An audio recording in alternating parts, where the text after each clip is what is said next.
peut-être que nous, on a une information, j'ai une information supplémentaire que vous ne voyez pas encore, mais peut-être que les sleeves sont un indicateur. Pas du tout. Ah si, on voit quand même. Ok. Effectivement. Alors là, voilà. Donc, donc nous avons effectivement plus d'indications. On s'enjaille. Ne nous détestez pas, s'il vous plaît. Vous allez savoir assez rapidement de quoi il s'agit. Les judges ont l'air d'être prêts. Oui, tout à fait. Alors là, ils sont tout simplement en train de checker rapidement. Alors potentiellement, il peut y avoir un petit problème de sleeve ou bien un petit problème avec les cartes du deck. Ou tout simplement un oubli de Decide. Voilà. Si, ça peut arriver. Tout à fait. N'oubliez surtout pas, avant de ranger vos cartes, vos affaires, pour le prochain pairing, de Decide, bien entendu, pour éviter toute confusion. Et normalement, on va pouvoir y aller. Il va y avoir un lancer de dés. Alors on voit simplement le 2. Et donc nous avons le lancer de dés qui est terminé. Les deux joueurs donc vont avoir l'opportunité de décider qui va commencer. Vous le voyez, on ajuste les derniers réglages.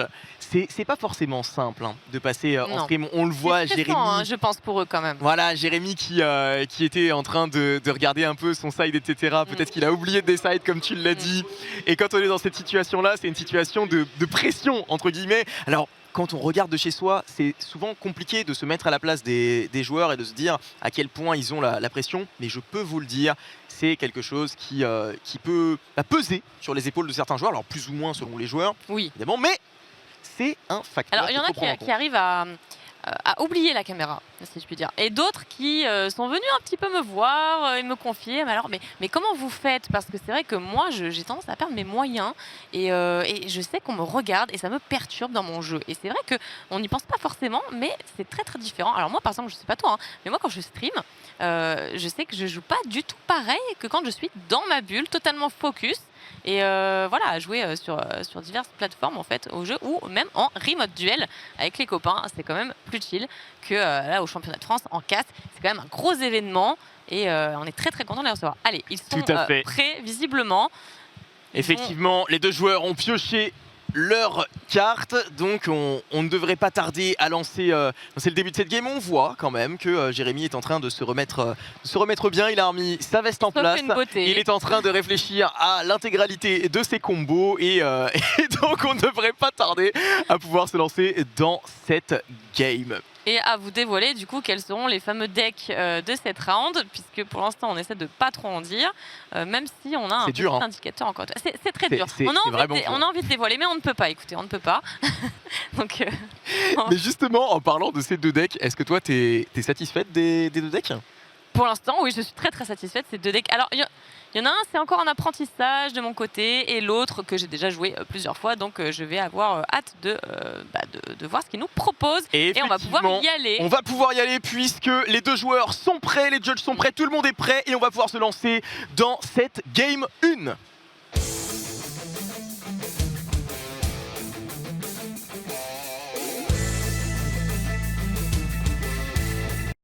Et on est parti du coup pour ce duel entre Jérémy et Sylvain. On se tend le poing, on se souhaite bonne chance. Et vous le voyez, les deux decks que l'on n'a pas encore vus, mais deux decks qui sont atypiques, sympathiques. Et on commence directement avec un deck que tu apprécies énormément, la Sylvie de la Forêt Blanche. Est-ce que justement tu peux nous en dire un petit peu plus sur les combos de ce deck ? Alors je vais te laisser plutôt ce loisir, puisque c'est justement l'un des decks que je suis encore en apprentissage dessus, mais que j'aime énormément, donc je suis actuellement en train de le train. Je pense que tu le joues mieux que moi, mais pour le coup Sylvie, s'il y a une Imperm en tout cas à lâcher, c'est maintenant, je dois dire. Effectivement. Tout à fait. Alors l'une des particularités en fait du deck Forêt Blanche, White Forest, eh bien c'est qu'il faut interrompre rapidement sur les premières steps, parce que dès que l'on commence à déployer son jeu, un peu à la manière d'un memento qu'on a vu plus tôt, eh bien ça devient très très compliqué à arrêter. Le but, ça va être d'empêcher l'accès au synchro 6, puisque c'est un deck qui se base principalement sur les synchros, et il y a des synchro 6 qui sont très fortes, notamment Erciela qui va permettre d'ajouter depuis le deck à la main et de lancer toute la suite des combos, la myriade de combos qui sont disponibles. Et là on voit qu'il y a une hache du coup pour pouvoir spé du coup. Alors la hache donc du coup sur l'effet de LZ. Tout à fait, sur l'effet de LZ bien sûr. Qui est une très bonne target. Alors TTT pour regarder la main. Très Et bonne là, vous carte. voyez que du coup, ça joue Yubel en face. On s'en doutait un petit peu avec l'esquive, mais quoique des fois, ça peut être un indicateur. Un indicateur trooper, absolument. Mais là, en l'occurrence, Jérémy, qui est un joueur qui est relativement connu sur Paris pour jouer Yubel. Et là, qui va bien devoir affronter un full field du côté de White Forest, étant donné que Sylvain, il sait qu'il a plus d'interruptions à affronter, et donc il va pouvoir s'en donner à cœur joie. Que penses-tu du deck Yubel te concernant?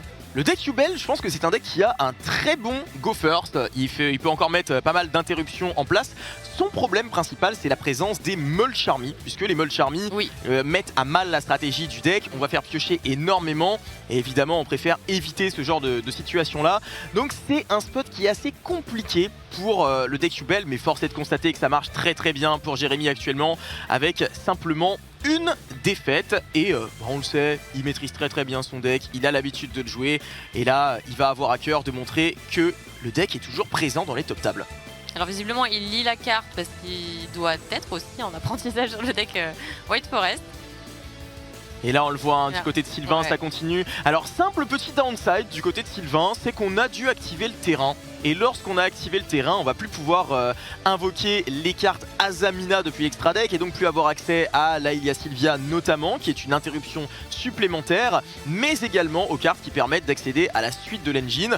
Mais ça devrait quand même bien se passer. Si on va invoquer la toute nouvelle carte Diable Star en envoyant le terrain au cimetière. Et c'est un duo que je trouve très intéressant. Donc là on voit pour l'instant la première, mais il y a la deuxième qui devrait arriver un petit peu plus tard, la Vengeance. La Vengeance, qui change beaucoup de choses, ainsi que Joe Raichin aussi, la nouvelle synchro qui est quand même très forte. Excellente hein. Mais vraiment, vraiment. Alors au début, quand je les drop, personnellement, je me disais mais ça joue dans quoi mais je ne comprends pas, mais c'est trop fort. Et oui, effectivement, ça rend le deck encore plus surpuissant qu'il ne l'était. Et en plus là, en go first, ça risque de faire très très mal si il arrive à gérer la fameuse magie Yubel, qu'on ne fera pas pour l'instant pour ceux qui découvrent. Et là on voit le nouvel artwork d'ailleurs de Diable Star. Oui. Très sympathique. Et donc c'est Diable Star qui a envoyé au cimetière la nouvelle carte Vengeance. Et ce qui est intéressant avec Vengeance, c'est que c'est une carte monstre qui va pouvoir s'invoquer depuis le cimetière également, en bannissant une carte magie et une carte monstre. En l'occurrence, c'est ce qui est réalisé en bannissant Philia ainsi que la carte piège. En résolution, on va pouvoir déclarer son effet.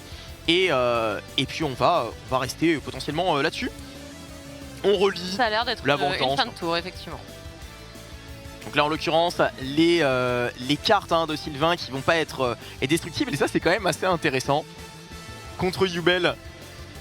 Et là il y a quelque chose de... Apparemment ce serait peut-être que du White Forest, ou alors bah non, ce sera Azamina aussi, puisque nous avons tromperie. Ouais, généralement les deux qui sont joués ensemble, ça serait surprenant de ne jouer que l'une des deux parties. Alors après il y a quand même pas mal d'inventivité et d'ingéniosité qui peut être mise en place lors de la construction du deck White Forest. Il y a beaucoup de versions qui sont disponibles. Oui, et c'est pour ça que je suis encore en apprentissage justement. C'est vraiment pour ça, parce que finalement je connais un petit peu les loups quand même, mais j'ai du mal à m'orienter vers une version plus qu'une autre. J'ai envie de toutes les tester.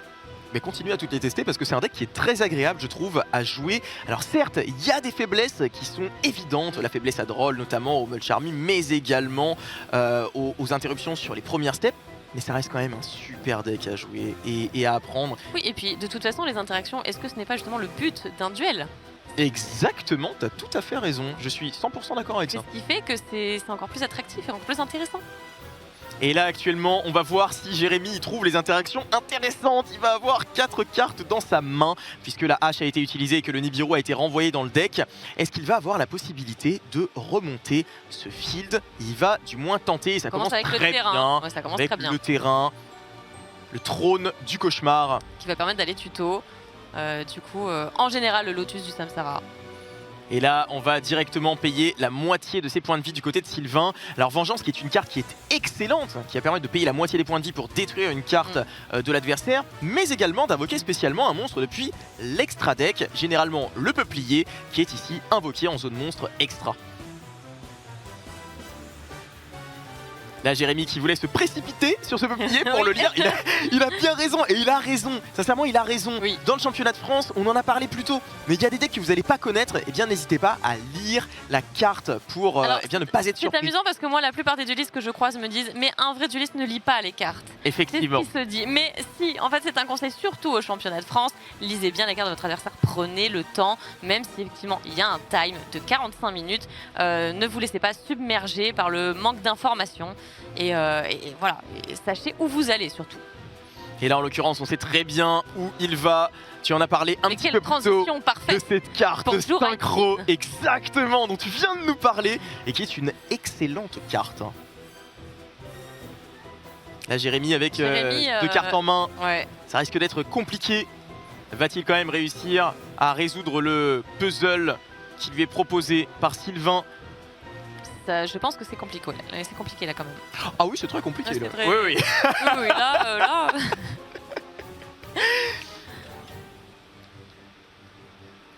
Jérémy peut-il nous sortir quelque chose de son chapeau en l'occurrence? En l'occurrence, on fait couper le deck à son adversaire du côté de Jérémy qui va. Qui ne sait pas trop où il va en fait. Et là on invoque la nouvelle carte extraordinaire, notamment dans œil de serpent, cette fusion, puisque on va pouvoir avoir un push supplémentaire. Et la chaîne justement, pour permettre de la coste. Exactement, ici on va Chain Wanted et en résolution, comme tu l'as très bien indiqué, on va pouvoir cost cette Wanted avec la Zamina sanctifiée pour invoquer la carte dont on parlait un petit peu plus tôt, il y a Sylvia. Donc là maintenant on est protégé d'une interruption et évidemment du côté de Jérémy, voilà, on va reconnaître le fait que cette partie est d'ores et déjà terminée. 1-0 pour Sylvain et son deck Forêt Blanche, ça se déroule très très bien pour lui. C'est vrai que en même temps, le TTT a peut-être fait la différence parce que Nibiru aurait peut-être pu le stopper. Comme on l'a dit, White Forest Azamina, c'est un deck très fort, mais qui peut aussi rapidement se faire out par les différentes end-traps. Effectivement, oui, le Nibiru qui était la dernière interruption qui était proposée par le joueur Yubel, Jérémy, et malheureusement il a été sorti de la main. Et justement tu viens de parler de Talent qui est une carte excellente, on l'a déjà vu aujourd'hui, ça a permis de remporter une game, notamment pour Zulu, notre Zulu national qui a retiré la seule carte d'engine du joueur Memento d'en face. Là c'est encore une fois une carte qui est décisive, tu nous l'as dit Camille, toi tu jouerais la carte en main deck et tu la conserverais en permanence. En permanence. Est-ce que ça va être le choix d'autres duellistes? Je ne sais pas. Pour ma part, j'ai justement publié ma liste Malice parce que j'aurais joué Malice si j'étais venu. Je me doute bien. Et je jouais Talent, mais je jouais Talent en side deck. D'accord. Parce que j'estime que en go second, la carte, en fait, on préfère avoir une end-trap. Voilà, on préfère avoir directement une interruption sur le terrain de notre adversaire que l'on va pouvoir activer sur son tour parce que les terrains sont très compliqués à remonter si on les laisse passer et une interaction en plus ou en moins ça peut faire toute la différence. En revanche, lorsqu'on go first, pour moi, je pense que la carte elle est exceptionnelle parce que l'interaction qui va être proposée par l'adversaire, pour peu que l'on puisse passer au travers, on va pouvoir prendre l'information de sa main ou bien aller chercher des cartes supplémentaires permettant de mettre en place notre terrain. Et la carte, tu as raison, elle est juste incroyable. Elle est incroyable. Et surtout d'ailleurs, on l'a vu à 3 reprises quand même TTT aujourd'hui. Et à chaque fois, le choix du dueliste a été de regarder la main. Et c'est ce qui a fait que ce manque de ressources du côté adverse, en général, donne l'avantage à celui qui avait TTT. Mais c'est très très fort, on l'a vu, le fait de regarder la main, c'est une interaction qui est extrêmement forte. Et surtout, ça ne peut pas se prendre H. C'est ça. Précisons-le, parce que H n'est valable que si on fait le choix de draw 2, mais même si c'est dans l'effet de la carte, c'est 3 effets distincts. Exactement, on choisit d'activer un effet particulier et on retrouve cet effet-là chez Mermail, puisque les joueurs Mermail ont la possibilité d'activer Minstrel, qui pour ceux qui ne connaissent pas bien le deck, va permettre de regarder la main et de bannir une carte de la main de notre adversaire face recto jusqu'à la end phase, et ça permet de se protéger des interactions, notamment de se protéger du Nibiru. Là, ça a été utilisé à cet effet, et c'est une interaction qui est si forte pour peu qu'on y ait accès. Et même le fait d'avoir accès, d'avoir la connaissance de la main adverse et de savoir à quoi s'attendre, en fait finalement il y a seulement une inconnue, ça sera la draw et ça donne une force, mais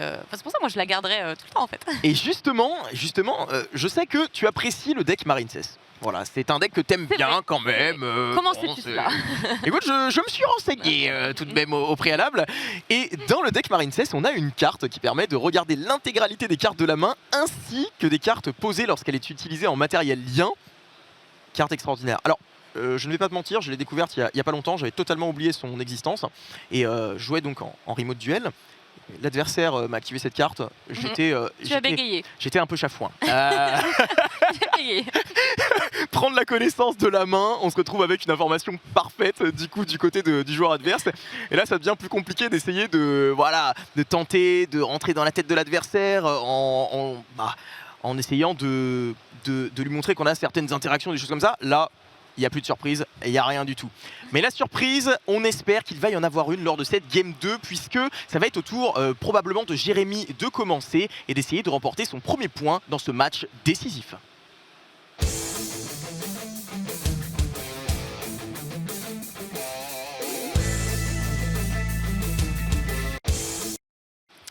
Et on va être parti, Sylvain et Jérémy qui ont pioché leurs mains, on se retend le point, toujours beaucoup de sympathie entre ces deux joueurs. Jérémy qui va donc tenter de rentrer en main phase. On voit il y a pas mal d'interactions qui sont disponibles dans sa main et on va avoir l'opportunité, Pikami, d'avoir accès potentiellement à une full loop Yubel et de voir ce dont le deck est capable. Alors justement, ce qui est intéressant de faire la première action de la main phase 1, c'est de pouvoir faire la fusion directement avec les matériaux depuis la main, si possible, de manière à éviter de se prendre une hache, une potentielle entrap en fait. Et potentiellement justement les Mulch Army, on en a parlé un petit peu plus tôt, le deck a du mal, notamment contre ce Fuvalos qui est extrêmement problématique.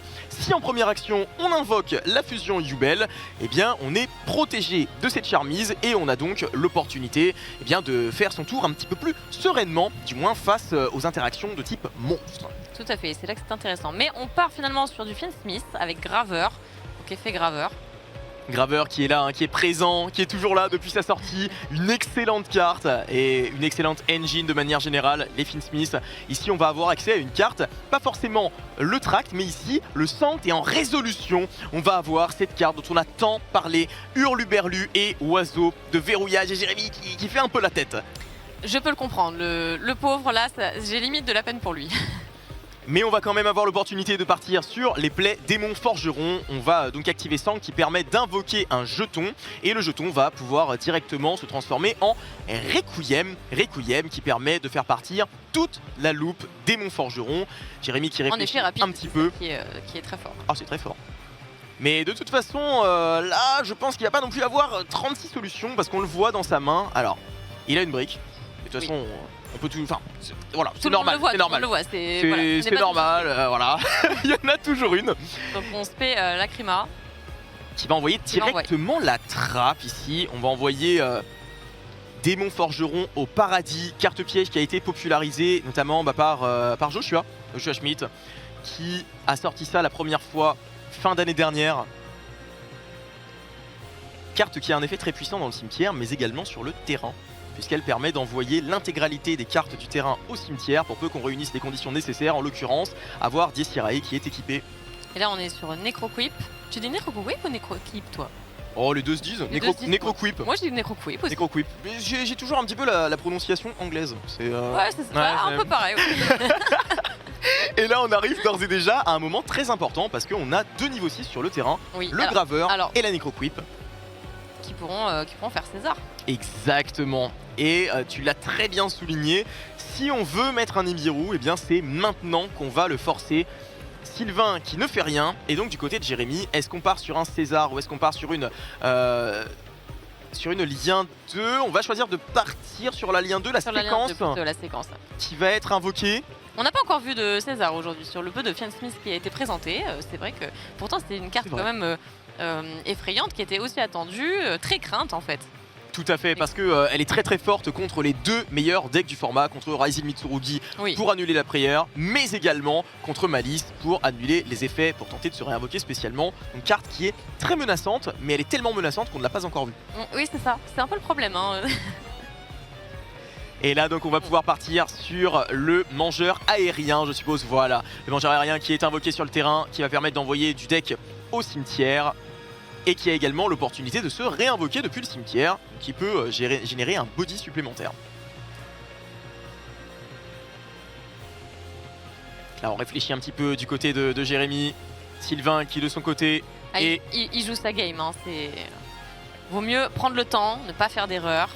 Surtout qu'il reste encore 28 minutes, un peu plus de 28 minutes. Exactement, comme vous pouvez le voir en haut à droite de votre écran, les secondes qui s'égrènent, mais pour l'instant on est encore loin de la limite fatidique du time et donc les deux joueurs ont l'opportunité de réfléchir à leur play. Ce que Jérémy fait, et il a tout à fait raison puisque on est à un moment charnière de cette game. On est sous draw, je le rappelle, ce qui peut être un petit peu compliqué sur certaines lignes de play, mais on a quand même l'opportunité de générer des interactions et Jérémy va tenter de s'y employer avec ce mangeur aérien qui a envoyé Yubel. Et puis le deck Yubel a quand même la capacité d'envoyer, de détruire depuis le deck et de les envoyer au cimetière. Donc de jouer quand même autour de ça, même si ça paraît compliqué. Parce que ça veut dire que Trône du Cauchemar, voilà, c'est exclu. Ça veut dire que Esprit de Yubel, c'est exclu. C'est compliqué. Effectivement, et il y a quelque chose quand même d'intéressant qu'on peut remarquer du côté de Sylvain, même si là il ne fait pas grand chose pour l'instant, c'est que le deck White Forest va généralement vouloir jouer des cartes à interaction qui sont des interactions puissantes. Plutôt qu'un maximum de end-trap à faible valeur entre guillemets, c'est-à-dire des haches, des imperms, ce genre de cartes là, on va vouloir jouer des cartes à haut impact et on le voit ici avec ce droll qui a été déposé délicatement dans le cimetière. Il y a également d'autres cartes, des cartes comme Talent, qui sont des power cards qui sont très fortes. On a des cartes évidemment comme des board breakers. On a la possibilité notamment de jouer avec des trappes que l'on peut envoyer au cimetière et qui permettent d'annuler les effets d'un monstre sur le terrain. Quand on veut remonter un field, c'est toujours pratique. Et là apparemment on part sur du désenchaîné. Avec le Yama qui est une staple dans ce deck, qui est une excellente carte. En l'occurrence, on va... Et la bête attirante qui était la norme. Hein. Voilà, exactement. Exactement. Et là, on va avoir l'opportunité de partir sur une lien 3. Est-ce qu'on va partir sur Rage? Je pense que ce sera Rage. C'est Rage, une très belle Rage d'ailleurs. Très belle. Hein. Important de le souligner. J'ai la même, je précise. Magnifique, vraiment magnifique. Parce que j'ai un deck Yubel aussi et j'essaie de le pimper au mieux. Quel deck n'as-tu pas? En fait, je crois avoir entre 35 et 40 decks. Voilà, c'est très difficile à actualiser en fonction de la liste de cartes interdites et limitées.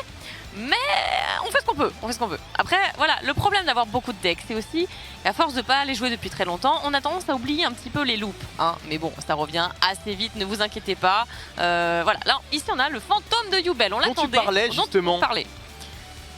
Tu en parlais, c'est une excellente carte et là on voit quand même que sous Droll on arrive à générer des interactions. On va quand même avoir une annulation d'un effet de monstre, on va avoir l'opportunité de prendre un monstre de l'adversaire invoqué spécialement pour pouvoir faire une invocation lien et avec l'invocation lien on aura l'opportunité le cas échéant de partir sur une SP, donc encore une interaction supplémentaire.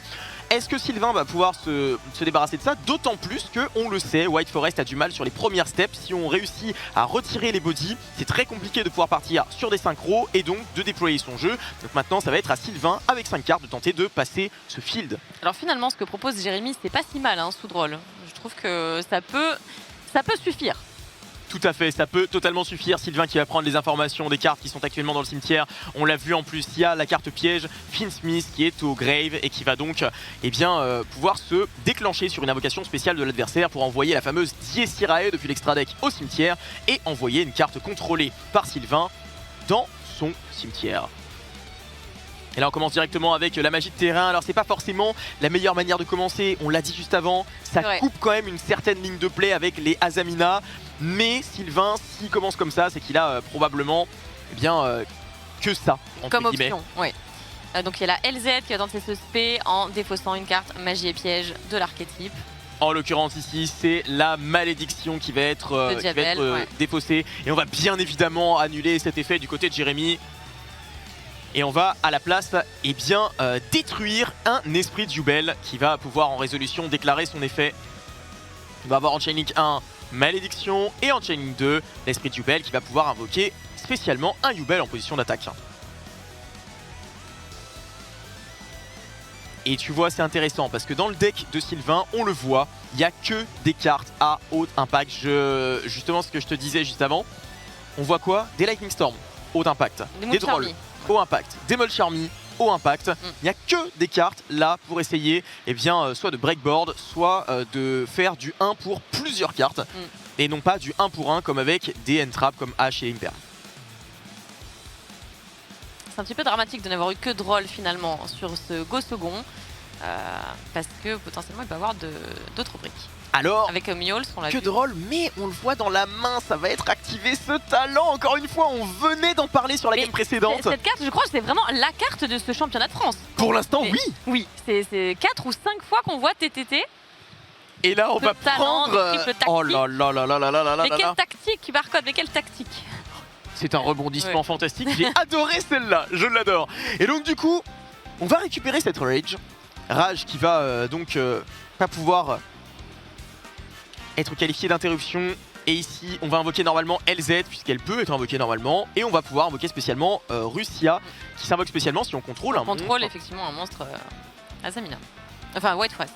Et là, donc on va avoir la carte piège qui est potentiellement la dernière ligne de protection du côté de Jérémy.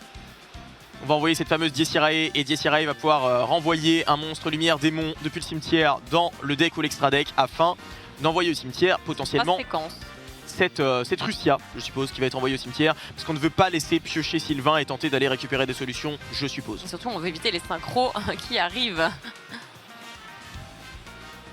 Là, on est en train de relire la Russia du côté de Jérémy.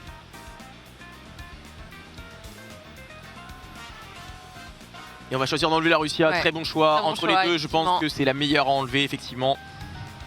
Et on va voir Philia Diable qui va permettre d'ajouter depuis le deck à la main. Et c'est plutôt bien vu de la part de Jérémy, alors qu'il connaît si peu le deck finalement.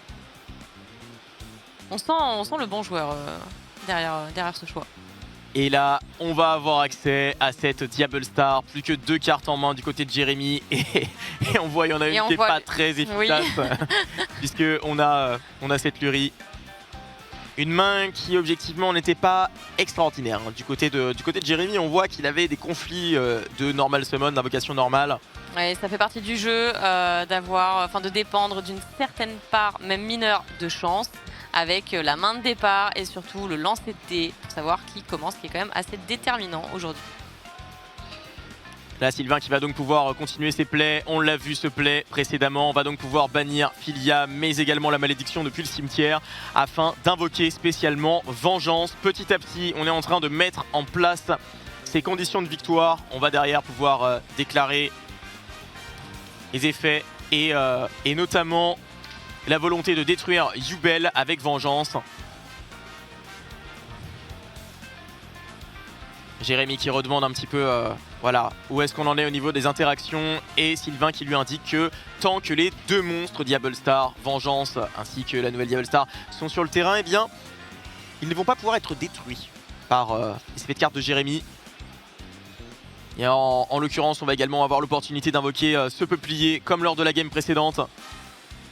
Étant donné que Yubel a été détruite, on va pouvoir déclarer l'effet de Yama. Mais également l'effet de Yubel. Et invoquer spécialement Esprit de Yubel qui pourra également déclarer son effet à l'invocation. Effet qui va bien évidemment passer. Alors je ne sais pas si tu as vu sa deuxième carte, celle de Jérémy, mais c'est effectivement s'il avait eu Esprit de Yubel en main, il aurait pu l'activer en Battle Phase pour l'invoquer, ce qui aurait pu aussi le protéger. Effectivement, Esprit de Yubel. Alors, je te le dis directement, quand j'ai joué pour la première fois contre le deck, il y a, ça doit faire peut-être 1 an, j'ai été surpris effectivement par cet Esprit de Yubel. Je m'apprêtais avec mon deck musique à porter le coup final et remporter cette game quand tout à coup on m'a activé Esprit de Yubel. Alors j'ai quand même réussi à gagner la game, mais j'ai pris tellement de temps à me défaire de cette interaction là. On a pris 15 minutes de plus qui n'était pas nécessaire. Ah oui quand même. Ça fait un peu comme pendulier de combat, on s'y attend pas forcément. Exactement, exactement. Et là on va pouvoir partir sur une invocation synchro du côté de Sylvain. Oh Et ouais, c'est la nouvelle œil de serpent, pas mal du tout. Exactement, exactement. Et cette carte qui est excellente. Hein. En fait, les nouvelles cartes White Forest sont toutes excellentes. Oui, et c'est pour ça, en fait, je trouve que le deck est vraiment très intéressant. Et il y a eu beaucoup de nouvelles cartes qui se splashent dans le deck qui sont vraiment très très fortes.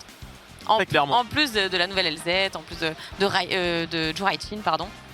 C'est vraiment un très très bon deck et effectivement, il bénéficierait du fait que Ryzen Mitsurugi soit peut-être un petit peu moins target parce que du coup il y aurait moins de draw, il y aurait potentiellement un petit peu moins de charmise également. Et là pour l'instant pour Sylvain on semble plutôt bien parti. En train de relire la synchro et on va placer Rage en zone magie piège. On va directement s'en débarrasser. On ne peut pas avoir à affronter cette carte. A raison. Elle est plutôt forte quand même. Totalement. Qui permet du coup de faire une lien avec un monstre de l'adversaire, on le rappelle. Et donc en fait avec une carte on va générer 3 interactions puisque généralement on va partir sur la SP. Donc on va se débarrasser d'un monstre sur le terrain de l'adversaire avec Rage. Et ensuite on va invoquer spécialement SP qui à l'invocation aura l'opportunité de bannir une carte du terrain de l'adversaire. Et en réponse à l'activation d'une carte ou d'un effet de l'adversaire, eh bien on aura l'opportunité de bannir de nouveau.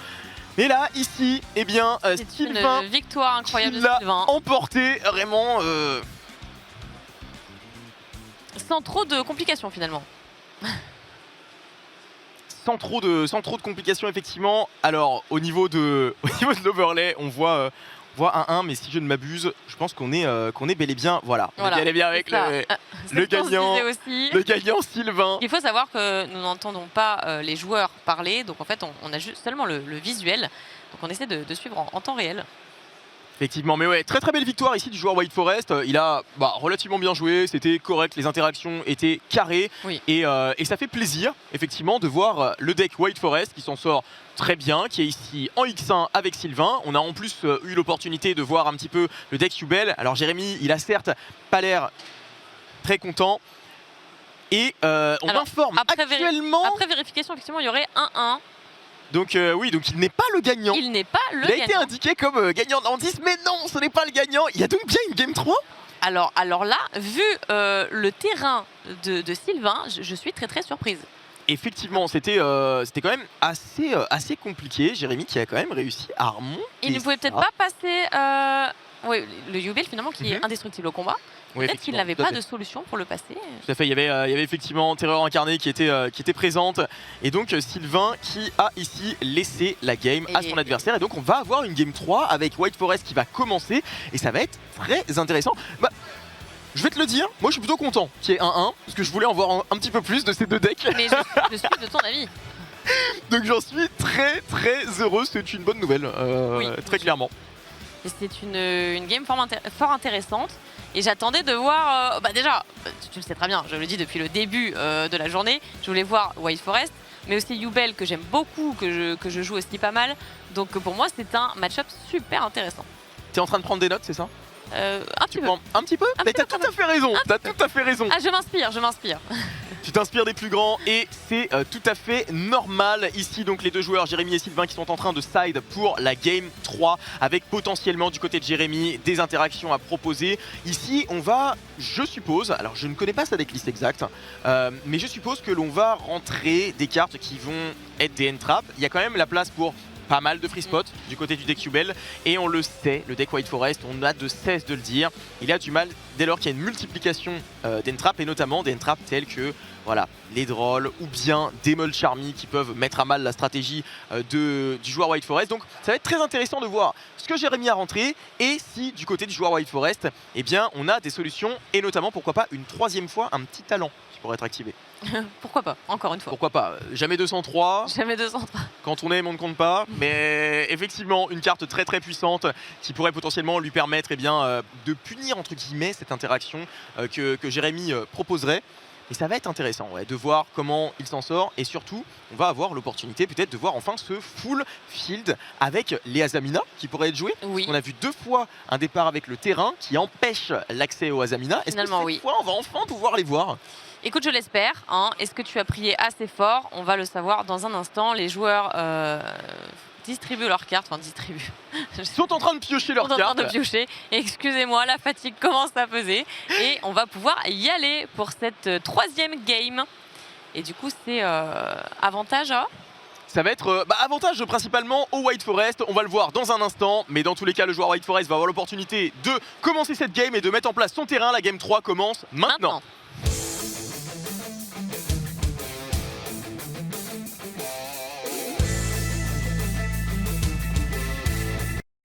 Allez, c'est parti, on va voir ce que Sylvain va pouvoir nous proposer. Cette fois-ci, on voit déjà un petit peu la fin. C'est insane. Alors là, ça fait très très très peur pour la suite de ce duel. Alors, tu vois ce que je vois, hein? H, on est d'accord. Alors, on va tous les lister. Alors là, je suis pas sûre que White Forest puisse jouer. Très sincèrement. C'est absolument incroyable. Alors pourquoi? Parce qu'en fait on a des cartes qui sont très intéressantes ici dans la main de Jérémy. Alors il y a également une autre chose. Dont une qu'on n'avait pas vue depuis très longtemps. Voilà.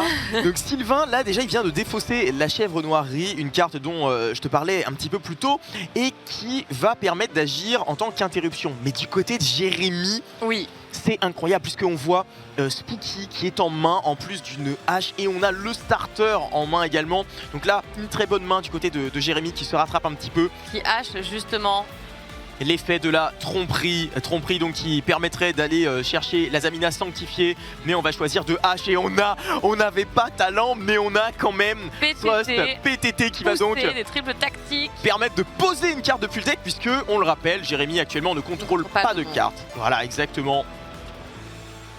Et là on va pouvoir poser compte. Et on va invoquer normalement Astellar qui va avoir l'opportunité d'envoyer une magie depuis le terrain. Et évidemment, c'est la force de ce deck, je trouve. On va envoyer Tails, on va envoyer les contes et on va pouvoir invoquer spécialement depuis le deck. Mais on a la réponse dont on parlait, la Spooky qui est activée. Alors là, est-ce que tu peux nous expliquer ce qui va se passer ? Alors je vais plutôt te laisser ce plaisir, à vrai dire. Eh bien c'est très simple. Cette Spooky, elle va permettre à Jérémy de gagner des points de vie à chaque fois qu'un monstre va être invoqué spécialement sur le terrain de Sylvain. Et donc, on se rapproche. Qui va arrêter effectivement ce qui va. Alors ce n'est pas un Wool Charmy, mais ceci dit, une carte qu'on n'a pas vue depuis très longtemps, mais qui va quand même stopper l'adversaire. Hein. Effectivement, parce que là en fait on est dans un dilemme qui est absolument énorme du côté de Sylvain. On le voit en haut à droite de votre écran, il reste 11 minutes et 47 secondes maintenant et les combos White Forest doivent en fait passer par plein d'invocations spéciales. Donc ici on va avoir le choix, soit est-ce qu'on fait un semi-board mais ce n'est pas sûr de tenir contre le deck de Jérémy, soit on choisit vraiment d'all-in, de partir sur un full combo, mais on va faire gagner tellement de points de vie à Jérémy que ça va être très compliqué de pouvoir passer derrière. La décision est très difficile là pour le joueur parce que vraiment il y a un partout, il reste seulement 11 minutes, on est à 9500 points de vie du côté de Jérémy. Alors Sylvain, est-ce que vraiment il va empêcher son adversaire de jouer pour le terminer le tour d'après, ou est-ce que finalement il préfère prendre le risque de lui faire gagner voilà, les points de vie. Là on est à 11 500 maintenant à l'heure où je parle. Ça va vite, comptablement parlant, ça monte très très rapidement. Oh. Et Jérémy évidemment là maintenant le temps joue en sa faveur. Mais après, alors je vois 12 minutes exactement restantes. Tout à fait, effectivement nous avons eu une petite extension de temps qui nous a été actualisée. Effectivement les joueurs qui ont pris beaucoup de temps pour regarder un petit peu les effets, Jérémy qui connaissait pas forcément très bien les cartes de Sylvain qui lui a donc expliqué, et évidemment histoire de ne pas perdre trop de temps dans la game, et bien les judges ont décidé de rajouter quelques minutes, ce qui n'arrange pas forcément Jérémy qui a activé cette Spooky, mais qui nous permettra d'avoir un duel qui potentiellement permettra plus à Sylvain de s'exprimer. Et là on va partir sur la synchro 8, la Diable qui a l'invocation lorsque elle a... l'effet est activé, permet d'invoquer de l'extra deck une autre synchro. Exactement, et on va pouvoir récupérer une magie piège depuis le cimetière également. Alors ça c'était très très fort, notamment il y a un petit peu moins d'un an, puisqu'on avait la possibilité lorsqu'on jouait White Forest runique, qui n'existe plus trop actuellement, et bien de reposer une absorption de compétences par exemple. Oui, pas mal. C'était assez atypique ça. Ouais, c'est pas mal, là bas c'est fort. Et là en l'occurrence on a récupéré une carte qui est bien sûr un peu moins menaçante, puisqu'on a récupéré PTT. moins menaçante, elle a fait ses preuves jusqu'à présent. Effectivement, mais ça ne sera pas une interruption sur Lotus. Sur le tour de Jérémy. On va invoquer normalement Lotus et derrière on va activer l'effet de la chèvre noire Ri dans le cimetière. On le rappelle, elle peut se bannir pour empêcher l'adversaire d'activer les effets du monstre qui a été déclaré. Et bien en l'occurrence là on va déclarer Samsara dit Lotus. Et donc du côté de Jérémy on ne va pas pouvoir déclarer l'effet de Lotus. Et là on va utiliser les deux monstres, pour faire le fantôme de Yubel. Exactement, la fusion qui va être invoquée et qui va permettre de générer une interaction. On va placer le fantôme de Yubel en position de défense. Je suis d'accord, je suis tout aussi surprise que toi. Et là, on va laisser le deck à couper puisque on le voit bien sûr de notre côté dans la main de Jérémy. On n'a pas plus de choses à proposer. Ceci étant dit, il y a quelque chose de très intéressant, c'est qu'on a vu une Spooky. Mais qu'est-ce qui est mieux qu'une Spooky? Tu vas nous le dire? 2 Spooky. Exactement, 2 Spooky. Et c'est exactement ce qu'on a dans la main de Jérémy. Et on comprend un petit peu mieux du coup le choix de placer Fantôme de Yubel en mode défense et peut-être de gérer un peu le time à sa façon avec une deuxième Spooky. Là, du coup, du côté de Sylvain, on va pouvoir commencer son tour. Et ce qui va être intéressant, ça va également être la possibilité pour Jérémy d'activer certaines Spooky, mais on le rappelle, si Sylvain décide de ne pas invoquer spécialement, eh bien les points de vie de Jérémy vont être divisés par 2. Et le problème, c'est qu'il y a assez peu de cartes dans White Forest qui vont vraiment invoquer spécialement directement. On a vu cet Astellar qui du coup va permettre d'invoquer spécialement et donc va démarrer une chaîne puisqu'on va pouvoir chain la Spooky à cet effet là. Et là en l'occurrence Sylvain il avait la possibilité de littéralement pass turn et de voir son adversaire perdre la moitié de ses points de vie. Il pouvait se permettre, ouais. Ici il choisit de jouer et d'invoquer l'une des armes du deck, la Silvera, qui à l'invocation permet de mettre tous les monstres de l'adversaire face verso, un peu comme un livre de l'éclipse.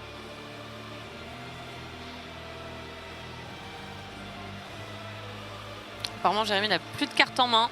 Il avait H et Spooky qui vient d'utiliser. Exactement, et du côté de Sylvain, on ne va absolument pas s'arrêter. On a choisi, on a pris le pari d'invoquer un maximum de monstres. On veut terminer cette partie, on ne veut pas laisser Jérémy accumuler des points de vie et tranquillement se rapprocher du time. Jérémy qui a très peu d'armes là pour se défendre, malheureusement. Mais tout de même presque 17 000 points de vie. Ah bah il continue à en gagner, il engrange. Moi j'aime bien ce genre de duel, je sais pas toi mais c'est pas le genre de choses qu'on voit souvent. 19 000 points de vie et à peu près un peu moins de 9 minutes restantes. Exactement, il reste désormais 8 minutes et 38 secondes, vous le voyez en haut à droite. Et chaque minute compte pour cette dernière game. On le rappelle, 2 joueurs qui sont actuellement en X1, une défaite pour ces 2 joueurs et s'ils souhaitent passer demain en jour 2, on espère qu'il soit simplement avec une défaite. Oh là là l'un des deux. La poussée de nouveau. C'est fou, on ne s'y attendait pas. Mais non, pas du tout. Et là, on va aller chercher ce fameux talent. On avait dit jamais 203. Une carte que tu affectionnes tout particulièrement et qui devrait lui servir évidemment puisqu'on a... Il faut dire en même temps qu'elle m'a sauvé tellement de games, cette carte. On a la possibilité d'aller chercher ce Yubel pour prendre le contrôle effectivement. Et alors là c'est terrible. Derrière on va continuer, on n'a plus rien du côté de Jérémy, on avait déjà plus de cartes en main mais on n'a plus de cartes sur le terrain non plus et Sylvain qui peut désormais laisser libre cours à tous ses combos. On avait déjà vu le terrain lors de la game 1 et de la game 2 et on va le revoir lors de la game 3. Il va nous permettre d'ajouter une Russia depuis le deck à la main et là du côté de Sylvain, tous les voyants sont au vert, il devrait réussir à s'en sortir et à baisser suffisamment les points de vie de Jérémy. On va rentrer en battle et taper avec l'intégralité des monstres, ce qui ne va pas terminer la game, mais ce qui va le rapprocher très clairement de la victoire.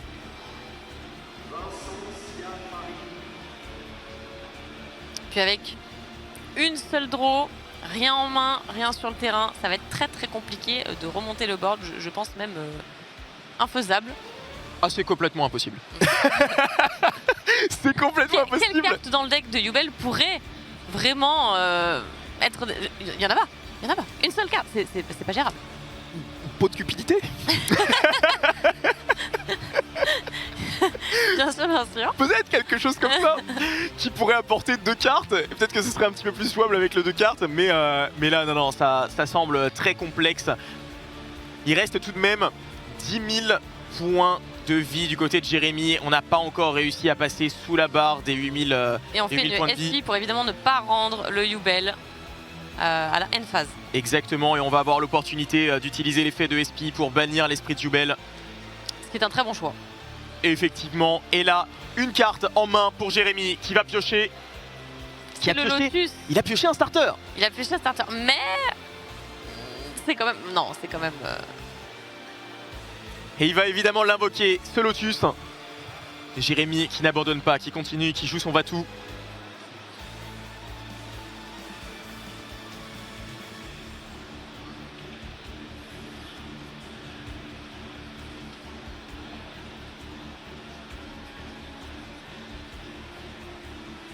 Alors que se passe-t-il?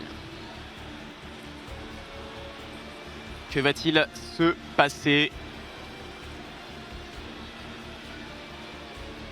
Ah, il y a un replay. Ah, il semblerait effectivement qu'il y ait un replay. Alors on va tenter de prendre plus en plein des informations, puisque nous n'avons pas accès, nous n'entendons pas en tout cas les joueurs, ni les judges. Effectivement, mais nous allons poser la question, nous devrions en savoir plus d'ici quelques instants. On devrait avoir l'information, toujours est-il que là on est de retour un petit peu en arrière. Il y a désormais 11 600 points de vie pour Jérémy. Et on va avoir de plus en plus d'informations. Alors voilà, vous me voyez les sourcils froncés en train de regarder la situation, puisque j'essayais de déchiffrer tout ça. Mais la situation est donc désormais rewind, donc on est revenu un petit peu en arrière afin de corriger une erreur qui a été effectuée. On va essayer de trouver l'erreur qui a été effectuée et puis on reviendra vers vous très rapidement. Mais dans tous les cas, là, on est de retour avec le Yubel sur le terrain de Sylvain, qui est donc dans sa main phase 2. Et on va simplement rentrer en end phase. Donc on avait potentiellement une lock qui empêchait de partir sur la SP. Est-ce que c'est pas juste le terrain? Il me semble. C'était tout simplement le terrain, si je ne m'abuse, puisque le terrain empêche du coup d'invoquer SP qui est un monstre ténèbres. Et c'est vrai que j'avais complètement zappé que il y a ténèbres guerrier. Exactement. Et là du coup ça change énormément de choses. Ah mais complètement. Bon du coup on part sur une chimera, garde un chimère. Effectivement. La tête de Jérémy qui était, oui, très très expressive. Mais c'est pas forcément si mauvais parce qu'ici on va avoir potentiellement l'effet de Yubel qui va pouvoir être activé. Parce que Yubel a été détruit. Et malheureusement j'ai l'impression que Jérémy il a tout simplement Decide, terreur incarnée, et n'a donc pas l'opportunité d'invoquer spécialement depuis le deck. Qui est assez terrible, il s'en rend compte. Il s'en rend compte, et là on se retrouve avec 0 carte en main. On est désormais sans ressources, dans une situation très compliquée, sans ressources, tout à fait. On va laisser le deck à couper. Jérémy qui en rigole, évidemment, quand on est dans ce genre de situation, eh ben, il vaut mieux en rire. Il vaut mieux en rire, oui. Et là, c'est parti, du côté de Sylvain, ça va dérouler. On y croyait avec ce double spooky. Tout à fait, mais il nous a quand même opposé une belle résistance, hein, Jérémy. On est monté presque à 20 000 points de vie. Eh oui, mais Jérémy qui tend les bras sur le côté, qui s'offre à son adversaire. Sylvain qui remporte donc cette ronde 6 avec son deck White Forest contre le deck Yubel au terme d'une très belle game et overall d'un très très beau duel. On était ravis de voir deux decks qui changent un petit peu dans cette top table. Aussi. Exactement, qui sortent un petit peu du lot et on a été servi. Camille, qu'est-ce que tu as pensé de ce duel? Moi je me suis régalée déjà parce que ça a duré quasiment les 45 minutes en fait, et c'est deux decks que j'apprécie énormément et je trouve qu'il y a eu beaucoup d'interactions. Alors moi c'est ce que je veux voir, parce que c'est vrai que bon, on va pas se mentir que les decks qui finalement te laissent en end phase finalement, hein, je vais y arriver, où tu ne peux pas jouer, ce n'est pas très intéressant. Qu'est-ce que t'en penses? C'est une manière d'aborder les choses. C'est notamment le cas par exemple avec des decks comme Mermail, etc. Mais ce qui est intéressant dans ces decks là, c'est la manière justement d'aborder son tour pour essayer de passer au travers des interruptions, etc. Alors moi je te l'ai déjà dit, je suis plutôt un joueur qui apprécie les interactions, les game states simplifiées, où on se retrouve vraiment à la micro-interaction près à devoir générer des ressources et donc à réussir à battre son adversaire sur ces micro-interactions. Et là en l'occurrence on a eu ce genre d'interaction dans ce duel là avec un game state tout à fait simplifié. Le joueur Yubel, Jérémy, qui était au top deck, et du côté du joueur White Forest, on a également eu cette situation là. Overall, je trouve que c'est un duel qui a été très sympathique à suivre, vraiment, et ça va être intéressant de voir justement en post-interview qui devrait arriver d'ici peu. Eh bien, déjà, j'ai beaucoup aimé ce qu'ils ont proposé, c'était très riche finalement, donc oui, c'était un très beau duel. Tout à fait, sur ce duel. Et puis voilà l'humeur aussi des duelistes, c'est-à-dire que Jérémy qui a un peu subi son duel, mais qui finalement en rigole, il a fait une erreur, il s'en est rendu compte. Je pense que c'est le genre de situation qui va un petit peu le marquer, potentiellement le travailler, et il ne refera pas la même, je suppose, pour ses prochaines games. On l'espère.